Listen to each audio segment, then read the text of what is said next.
지난주 이 시간에 이 영원한 지옥불이란 성서적으로 존재하지 않는 것이며, 다만 마지막 하나님의 심판으로 악인들은 유황불에 의해 멸망을 당하고 그 멸망의 결과가 영원한 것임을 말씀드렸습니다. 그러나 여러분들 가운데 혹시는 이 누가복음 16장 19절로 31절에 기록된 부자와 나사로의 이야기를 통해 의문이 생기게 되었을 것입니다. 한 부자가 있어 자색 옷과 고운 베옷을 입고 날마다 호화로이 연락하는데 나사로라 이름 한 거지가 헌대를 앓으며 그 부자의 대문에 누워 부자의 상에서 떨어지는 것으로 배불리려 하며 심지어 개들이 와서 그 헌대를 핥더라. 이에 그 거지가 죽어 천사들에게 받들려 아브라함의 품에 들어가고 부자도 죽어 장사되매 저가 음부에서 고통 중에 눈을 들어 멀리 아브라함과 그의 품에 있는 나사로를 보고 불러가로되 아버지 아브라함이여 나를 긍휼히 여기사 나사로를 보내어 그 손가락 끝에 물을 찍어 내 혀를 서늘하게 하소서. 내가 이 불꽃 가운데서 고민하나이다. 아브라함이 가로되 예 너는 살았을 때 내 좋은 것을 받았고 나사로는 고난을 받았으니 이것을 기억하라. 이제 저는 여기서 위로를 받고 너는 고민을 받느니라. 이뿐 아니라 너희와 우리 사이에 큰 구렁이 끼어 있어 여기서 너희에게 건너가고자 하되 할 수 없고 거기서 우리에게 건너올 수도 없게 하였느니라. 가로되 그러면 구하노니 아버지여 나사로를 내 아버지 집에 보내소서. 내 형제 다섯이 있으니 저희에게 전가하게 하여 저희로 이 고통받는 곳에 오지 않게 하소서. 아브라함이 가로되 저희에게 모세와 선지자들이 있으니 그들에게 들을지니라. 가로되 그렇지 아니하나이다. 아버지 아브라함이여 만일 죽은 자에게서 저희에게 가는 자가 있으면 회개하리이다. 가로되 모세와 선지자들에게 듣지 아니하면 비록 죽은 자 가운데서 살아나는 자가 있을지라도 구원함을 받지 아니하리라 하였다 하시니라. 첫째, 이 이야기는 예수께서 사실적이 아닌 이 비유로서 말씀하신 것임을 알 수 있습니다. 어떤 사람들은 이 비유를 문자적으로 해석하여 영혼 불멸과 영혼 지옥불 교리의 근거로 삼고 있습니다. 그러나 아브라함의 죽음에 대해 이 창세기 25장 7절과 8절에 아브라함의 향년이 175세라 그가 수가 높고 나이 많아 기운이 지나여 죽어 자기 열조에게로 돌아가매라고 하였고 17절에 보면 이스마엘의 죽음에 대해서도 같은 표현으로 이스마엘은 향년이 137세에 기운이 지나여 죽어 자기 열조에게로 돌아갔다고 했습니다. 이러한 표현은 아브라함이나 이스마엘의 죽음을 말하는 것이지 이 다른 의미가 없음을 알 수 있는 것입니다. 창세기 15장 15절에서 하나님께서는 이 아브라함의 죽음에 대해 말씀하시기를 너는 장수하다가 평안히 조상에게로 돌아가 장사될 것이라고 했고 창세기 25장 9절에 아브라함이 죽어 이 헤브론의 밭에 있는 막벨라 굴에 장사되었다고 했습니다. 열왕기상 2장 10절에서는 이 다윗 왕의 죽음에 대해서도 다윗이 그 열조와 함께 누워 자서 다윗성에 장사되니라고 했는데 사도행전 2장 29절과 34절에서 이 사도 베드로가 말하기를 형제들아 내가 조상 다윗에 대하여 담대히 말할 수 있노니 다윗이 죽어 장사되어 그 묘가 오늘까지 우리 중에 있도다.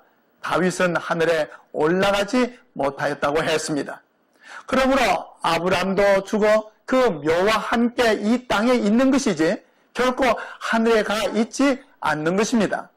그리고 죽은 거지 나사로가 이 아브라함의 품에 안겼다고 했는데 이는 유대인들의 개념에 있어서 이 아브라함의 품은 나군으로 인식되었다고 이 그랜드 종합 주석에서 말하고 있는 것입니다. 그리고 이 이야기에서 부자는 지옥불에 떨어지고 거지는 천국에 가게 되었는데 이 부자는 살았을 때 자색옷과 고운 베옷을 입고 날마다 화로히 연락하므로 지옥에 가고, 이 반면에 거지는 이 세상에서 병들고 이 가난하게 살았다고 해서 천국에 가게 된다면, 이러한 이유가 가난한 자들은 다 의인이고 부자는 다 악인이라는 전제는 이 불합리한 것이고, 누구든지 믿음으로 구원을 받는 이 성경의 복음과는 모순이 되는 이야기인 것입니다. 뿐만 아니라 성경에는 이 아브라함도 이 창세기 13장 2절에 보면 육척과 은금이 풍부했다고 했고, 이 창세기 26장 13절에 보면 그의 아들 이삭도 장대하고 왕성하여 마침내 거부가 되었음을 말하고 있습니다. 욥기 1장 1절과 3절에 보면 의인 욥은 흠이 없고 정직하였으며 하나님을 경외하며 악을 멀리하는 사람이었고, 그는 동방에서 으뜸가는 부자였다고 했습니다. 그러므로 부자는 지옥에 떨어지고 가난한 자는 천국에 들어가게 된다는 이 구원의 도리는 성립될 수 없는 이야기인 것입니다. 그리고 이 이야기에서 부자는 눈을 들어 천국에 있는 이 나사로를 보고 물을 달라고 청했다고 했는데, 이처럼 천국과 지옥이 큰 구덩이 하나를 두고 서로 마주 볼 수 있다면, 만약 사랑하는 가족이 구원을 받지 못하고 지옥불에서 고통당하는 장면을 보게 되는 것이 과연 천국이 될 수 있는가 하는 것입니다. 그러나 당시 유대인들은 음부와 낙원이 매우 가까이 있어서 그곳에 있는 사람들이 상대 지역에 있는 사람들을 볼 수 있다고 믿고 있었기 때문인 것입니다. 그러므로 이 이야기는 천국과 지옥에 대한 것을 사실적으로 설명하기 위한 것이 아니라 예수께서 주시고자 하는 교훈을 설명하기 위해 사용된 비유라는 것을 알 수 있는 것입니다. 개신교에서 많이 참고하고 있는 이 성경 주석인 그랜드 종합 주석에서는 이 이야기 대주이야기를 본 비유에는 예수 그리스도의 십자가 구속에 대해서는 전혀 언급이 없다. 따라서 본 비유는 기독교의 구원과는 다소 거리가 있는 듯이 보인다. 하지만 비유란 언제나 진리의 한 부분을 설명하기 위해 도입된 것이며, 그것 자체로 모든 진리를 종합적으로 나타낼 수는 없다. 그리고 종합적인 진리는 성경 전체를 통해서만 파악된다고 했습니다. 둘째로 이 비유는 당시 일반 유대인들이 잘 이해할 수 있는 이야기였습니다. 당시 헬라의 철학 사상으로 이 영원 불멸 사상과 더불어 천국과 지옥에 대한 사상이 그리스의 신화들과 함께 유대에 전래되어 있었습니다. 영혼이 불멸하고 죽은 사람이 영혼이 천국이나 지옥에 간다는 사상은 고대 이집트의 영혼 불멸 사상과 고대 헬라의 신비주의 철학 사상을 기초하여 유대에 전래된 이교 사상으로 성경의 교리와는 전혀 상관이 없는 것입니다. 이에 대해 유대 대백과 사전에서는 영혼 불멸의 신앙은 헬라 사상, 특별히 바벨로니아와 이집트 사상을 이상하게 혼합한 오르픽과 엘루시안 신비 종교를 통하여 그것을 받아들인 주창자인 플라톤의 철학과의 접촉에 의하여 유대인에게 도입되었다고 했습니다. 이 플라톤은 소크라테스의 수제자로서 영혼 불멸 사상을 정립시켜 놓은 이 기원전 4세기의 헬라의 철학자였습니다. 그리고 알렉산더 대왕이 북아프리카에 이룩한 최대의 헬라 문화의 중심지인 이 알렉산드리아에는 고대 이집트의 종교를 흡수한 플라톤의 철학에 동양의 신비 사상을 혼합한 신 플라톤 철학이 기원전 3세기경부터 형성되기 시작하여 로마 제국 전역에 걸쳐 퍼져 있었습니다. 이로써 로마 제국의 속국이 되어 있던 이 유대인 사회에서도 헬라의 문화권과 플라톤의 철학 사상의 영향을 받았던 것입니다. 그러나 예수께서 말씀하신 이 비유의 내용과 플라톤의 영혼 불멸 사상은 서로 반대되는 개념이 있음을 보게 되는 것입니다. 그것은 육체를 떠난 영혼이 천국이나 지옥에 간다는 사상과 예수께서 비유 중에 말씀하시면서 나사로를 보내어 그 손가락 끝에 물을 찍어 내 혀를 서늘하게 하소서라고 한 말은 서로가 맞지 않는 사상이므로 예수께서는 이 비유를 통해 결코 영원불멸의 사상을 인정하신 것이 아님을 알 수가 있는 것입니다.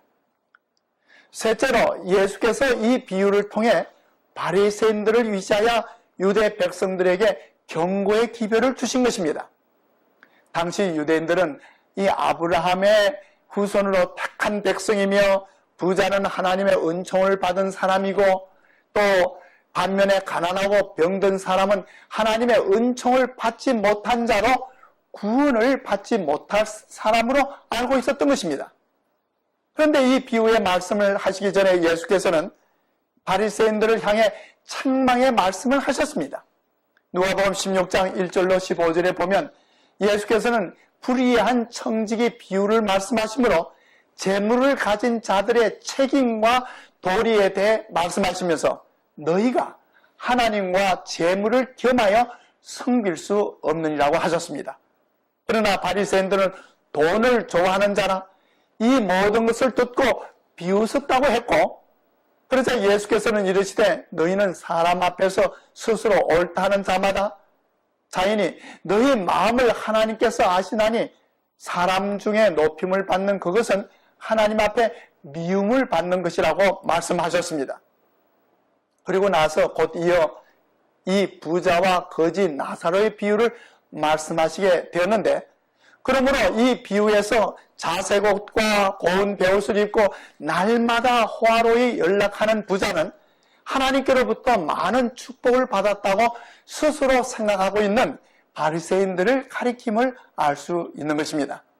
뿐만 아니라 그 부자가 아브라함에게 말하기를 아버지 아브라함이여라고 말한 것은 이 부자가 아브라함의 후손임을 말하고 있는 것이고, 부자가 집안에서 날마다 화로이 연락하였다는 것은 택한 선민으로서의 유대인의 자부심을 표현했던 것입니다. 그리고 당시 바리새인들을 위시하여 유대인들은 생각하기를 가난한 자로 비유된 거지는 말할 것도 없이 하나님의 축복을 받지 못한 사람이요, 이 몸에 흔대를 앓고 있는 병자로서의 거지는 죄로 말미암아 하나님의 저주를 받은 사람으로 나타냄을 그들은 알고 있었던 것입니다. 누가복음 9장 2절에 보면 심지어 예수의 제자들까지라도 이 사람이 소경으로 난 것이 네 죄로 인함이오니까, 자기 오니까 그 부모이 오니까라고 물었던 것입니다. 그리고 거지는 부자의 대문에 누워 있었다고 했으므로 이는 집안에 있는 부자가 이스라엘 집의 택한 백성으로서 유대인이라고 하면 대문에 누워 부자의 상에서 떨어지는 것으로 배불리려 하던 거지는 이스라엘 집 밖에 있는 이방인을 나타내는 상징적인 의미가 있는 것입니다. 마태복음 15장 21절 28절에 보면 예수께서 유대 지방이 아닌 두로와 시돈 지방으로 가셨을 때 한 이방 여인이 자기 딸의 질병을 고쳐주기를 구했던 이야기가 있습니다. 그때 예수께서는 그 여인을 향해 나는 이스라엘 집에 잃어버린 자를 위하여 보내심을 받았다고 하자 그 여인은 말하기를 개들도 제 주인의 상에서 떨어지는 부스러기를 먹나이다라고 말함으로써 당시 유대인들이 이방인들에 대해 생각하고 있었던 생각들을 표현한 것을 보게 되는 것입니다. 그러므로 예수께서 말씀하시는 이 부자와 거지 나사로의 비유에서 부자는 바리새인들을 비롯하여 부유한 유대인들을 가리킨 것이며 거지는 이방인들을 비롯하여 가난한 자들을 가리킨 것임을 알 수 있는 것입니다. 그런데 바리새인들은 스스로 생각하기를 자기들은 하나님의 축복을 받아 부자가 되었으며 천국에 가는 것은 이미 정해진 사실로 생각했던 것입니다. 반면에 이방인이나 심지어 유대인들이라 할지라도 일반적으로 가난하고 소외된 계층의 백성들은 하나님의 축복이나 구원에서 제외된 것으로 생각하고 있었습니다. 이러한 사상에 대해 주님께서는 비유로 말씀하시면서 부자의 이름은 언급하지도 않으셨고 존재도 없었던 이 거지에 대해서는 이름까지 언급하시면서 부자는 지옥불에 던져지게 되었고 거지 나사로는 천국에 복을 누리게 되었음을 말씀하심으로써 저들의 생각에 도전하셨던 것입니다. 예수께서는 마태복음 8장 11절과 12절에 말씀하시기를 또 너희에게 이르노니 동서로부터 많은 사람이 이르러 아브라함과 이삭과 야곱과 함께 천국에 앉으려니와 나라의 본 자손들은 바깥 어두운 데 쫓겨나 거기서 울며 이를 갈미 있으리라고 하셨던 것입니다. 끝으로 주님께서는 이 비유를 통해 하나님의 말씀의 권위를 회복시키고자 하신 것입니다. 비유에서 부자는 자기 자신을 기쁘게 하는 일에 그의 일생을 허비했음을 뒤늦게라도 깨달음으로 자기와 같이 살고 있는 형제들을 생각하고 간청하기를 구하노니 아버지여 나사로를 내 아버지 집에 보내소서 내 형제 다섯이 있으니 저에게 증거하게 하여 저기로 이 고통받는 곳에 오지 않게 하소서라고 했습니다. 그러자 아브라함이 가로되 저희에게 모세와 선지자들이 있으니 그들에게 들을지니라고 했고 그 부자는 말하기를 그렇지 아니하나이다. 아버지 아브라함이여 만일 죽은 자에게서 저희에게 가는 자가 있으면 회개하리다라고 했습니다. 그러나 아브라함은 가로되 모세와 선지자들에게 듣지 아니하면 비록 죽은 자 가운데서 살아나는 자가 있을지라도 권함을 받지 아니하리라고 했습니다. 오늘날도 많은 교인들이 이 하나님의 분명한 이 율법의 말씀을 또 하나님의 성경의 말씀들을 제쳐놓고 죽은 자가 살아나서 증가하는 그 같은 신유나 이적에 의한 믿음을 가지려고 합니다. 그러나 주께서는 비록 죽은 자 가운데서 살아나는 자가 있을지라도 권함을 받지 아니하리라고 말씀하셨습니다. 예수께서 많은 비유를 들어 말씀하시는 가운데 오직 이 비유에서만 사람의 이름을 말씀하셨고 그 이름이 바로 나사로였습니다. 이는 분명히 특별한 의미를 가지고 주님께서 말씀하신 것임을 알 수 있습니다. 주님께서 부자와 거지 나사로의 비유를 말씀하신 후에 얼마 되지 아니하여 이 요한복음 11장에 보면 주님의 마지막 이적이면서도 가장 큰 이적으로 죽은 지 나흘이나 된 나사로를 살리신 일이 있었습니다. 그러나 그때 대제사장들과 바리새인들은 신성에 대한 이러한 매우 분명한 이적의 증거를 보였으나 저들은 예수를 배척했던 것입니다. 그들은 이 분명한 증거에 대해서는 눈물을 감아버렸고 마음을 강팍하게 하여 이 요한복음 11장 53절에 보면 이날부터 저희가 예수를 죽이려고 모의하였다고 했고 12장 10절에서는 대제사장들이 나사로까지 죽이려고 모의하였다고 했습니다. 주님께서는 이 부자와 나사로의 비유에 앞서 이 누가복음 16장 16절과 17절에서 이 하나님의 말씀인 율법과 선지자에 대해 말씀하셨고 율법의 한 획이 떨어짐보다 천지가 없어짐이 쉬우리라고 말씀하셨습니다.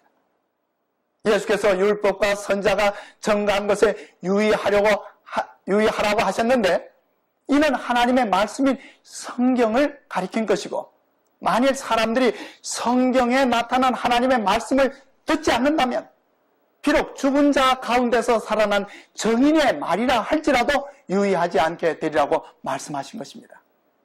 성경에 분명하게 기록되어 있는 율법과 선지자의 증거를 거절한다면 사람들의 마음은 완고하게 되어 그 어떤 진리의 빛도 거절하게 됨을 분명하게 경고하신 말씀인 것입니다.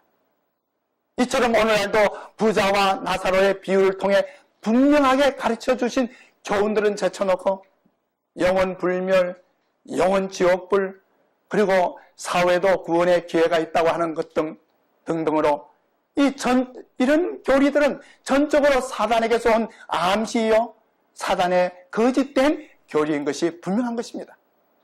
부자와 나사로의 비유는 주님께서 말씀하신 이 당시의 종교 지도자들과 백성들에게 주신 이 경고의 말씀일 뿐만 아니라 모든 시대에 걸쳐 이 두 사람으로 상징된 두 계급의 사람들이 궁극적으로 내세에서 어떻게 평가될지를 보여주는 것입니다. 그런데 비유에 언급되어 있는 이 아브라함은 믿음을 가지고 하나님의 말씀을 순종하고 그분을 경외함으로 믿음의 조상이 되었습니다. 창세기 26장 5절에 이는 아브라함이 내 말을 순종하고 내 명령과 내 계명과 내 율례와 내 법도를 지켰다고 했습니다. 그러나 부자로 나타낸 유대인들은 하나님의 말씀에 대한 불순종으로 살았기 때문에 그들과 아브라함 사이에는 능히 건널 수 없는 깊은 불순종의 골짜기가 있었고 이것이 종말론적으로 그들에게는 운명의 골짜기가 되었던 것입니다. 오늘 우리는 하나님의 말씀을 제쳐놓고 우리의 신앙을 정립시키려고 합니다. 그러나 그 어떤 이적이나 어떤 표적이라 할지라도 이 하나님의 거룩한 이 말씀을 제쳐놓고는 우리의 신앙을 바로 세울 수가 없는 것입니다. 그리고 하나님의 말씀에 분명히 기록되어 있는 이 진리의 많은 빛들이 오늘날 사람들의 유전과 사람들의 자신의 선입견들 때문에 그것들이 덮여지고 그것들이 가려워지고 있는 것입니다. 오늘 우리는 이 부자와 거지 나사로의 비유를 통해서 예수님께서 무엇을 말씀하시며 무엇을 우리에게 교훈하시는지를 우리는 분명하게 성서적인 이 복음의 말씀들을 깨달아야 할 것입니다. 결코 우리는 이 세상의 다른 어떤 이론이나 또 이 세상적인 이교적인 철학에 의해서 이 성경을 해석해서는 결코 아니 될 것입니다. 결코 이 영원 지옥불이라고 하는 것은 존재하지 않습니다.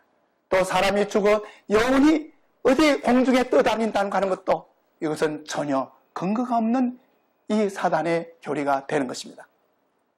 사랑하시는 여러분, 하나님의 말씀으로 돌아오십시오.